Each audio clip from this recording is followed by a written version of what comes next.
Olá, turma! Bem-vindos a mais uma videoaula, de matemática. Hoje nós vamos fazer as correções das atividades dessa semana. Exercício 1.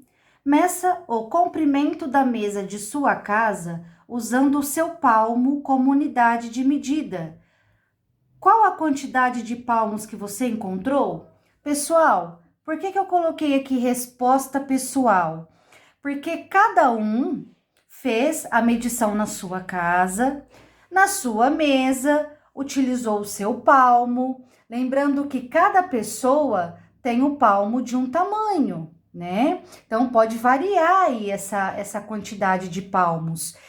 E também cada pessoa tem um estilo de mesa na sua casa, tá bom? Então o que vocês tinham que fazer? Medir, né, o palmo aberto, medir aí o comprimento da mesa de vocês e colocar aqui a quantidade, tá? E quantos palmos vocês encontraram.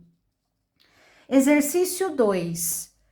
Considerando que as unidades de medida mais usuais para medir comprimentos são o quilômetro, o metro, o centímetro e milímetro, determine para cada item abaixo qual dessas unidades é a mais adequada para medir. Letra A.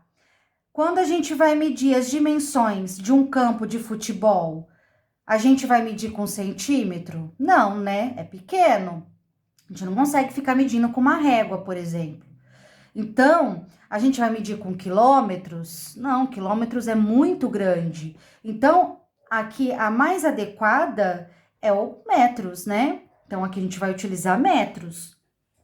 E quando a gente vai medir a distância de Uchoa a São Paulo, a distância de uma cidade até outra, nós usamos o quilômetro, né? Quilômetros.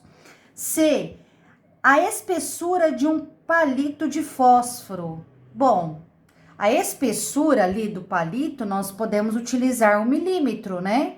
É uma unidade aí bem pequena, uma medida bem pequenininha. Na D, o tamanho de seu lápis. Então, a gente pode medir com centímetros, né? O tamanho do lápis, a gente pode usar aí a régua, por exemplo, para medir. Então, a unidade mais fácil aí, né? A ideal é os centímetros. 3.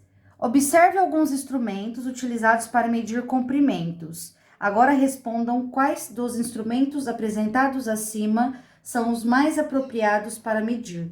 Pessoal, nesse exercício, o que vocês tinham que fazer? Eu dei vários objetos, né, instrumentos. Alguns deles não são tão conhecidos, então vocês poderiam aí estar pesquisando, né? Também por curiosidade, né? Ou para mais um aprendizado. Inclusive, tem um deles que serve para medir coisas bem mínimas, quase que assim, imperceptíveis, né?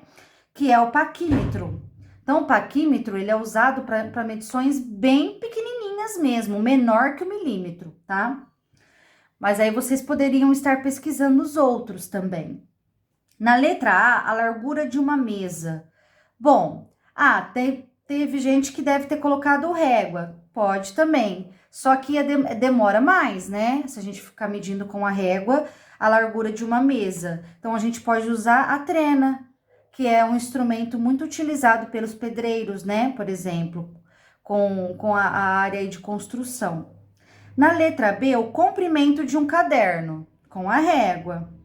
A espessura de uma moeda. Gente, a espessura de uma moeda, ela é mínima, ela é bem pequenininha, né? A altura, né, no caso, dessa moeda. Então, a gente pode usar aqui o paquímetro, tá bom? E o comprimento de um tecido, né, que muitas costureiras aí utilizam, é a fita métrica, né, que é a mais ideal. Exercício 4. Juliana queria comprar um pedaço de tecido para fazer o vestido. Como não tinha fita métrica, fez a medida da quantidade de tecido que precisava usando o seu palmo. Então, ela descobriu a medida da quantidade de tecido usando o palmo e obteve 7 palmos. Então, vamos lá. Ela utilizou 7 palmos dela. Se o palmo de Juliana tem 18 centímetros, a medida do tecido de que ela precisava era...